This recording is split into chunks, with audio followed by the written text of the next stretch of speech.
In a new book titled Nothing Left, Confessions of a Democratic Operative, Evan Barker speaks out against the direction some in her party have taken. Here is part of our conversation.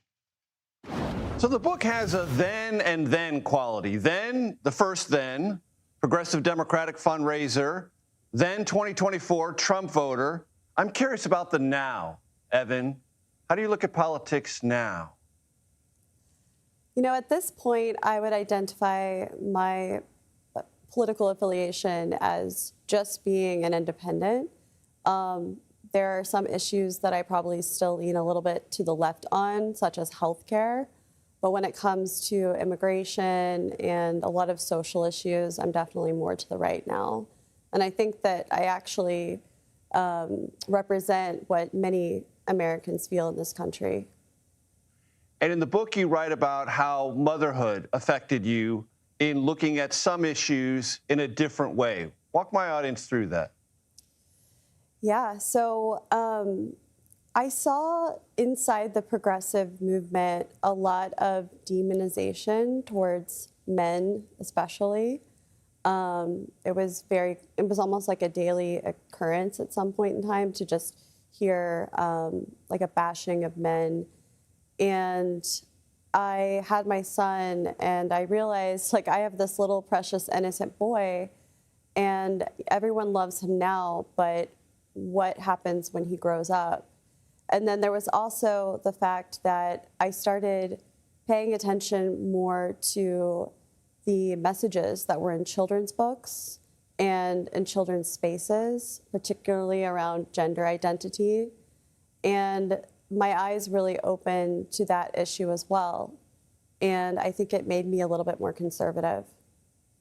And what did you see happening in that messaging? And if you have any recollection of something specific, I'd like you to share that. Well, I remember going to a children's museum in the San Francisco Bay Area. So I grew up in Missouri, and I moved to the Bay Area a few years ago. And I went to a children's museum there, and they were doing like gay pride at the children's museum, and there was a drag queen performer and just books that were marketed to tiny kids, like 2 and 3 years old, that were explaining different pronouns to them. And it felt incredibly confusing, and it felt like it was done intentionally. And I felt like, you know, it's wrong, like it's very confusing to children. So that was part of my evolution, for sure. And as I read the book, that experience, viewed through the eyes of a mother with a newborn baby boy, linked with what you heard on Zoom calls, what you heard in conversations, the sort of dialogue that was not only frequent, but hardening within the progressive movement, if I have it right.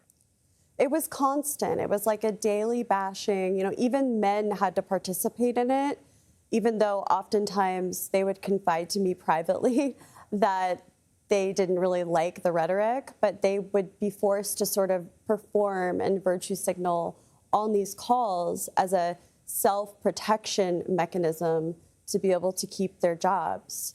And, you know, I would hear like females say men should be bullied in school more because it will lower their confidence and it'll make them grow up and they'll be less confident and they won't be so hard towards women, and all like just very ugly stuff.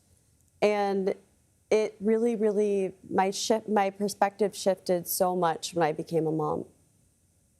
So when you think about progressivism in America right now and the conflicts that are going on within the Democratic Party between Democratic Socialists of America, how do you see it, and what do you foresee coming of that, based on your experience as a fundraiser and someone deeply connected into this world?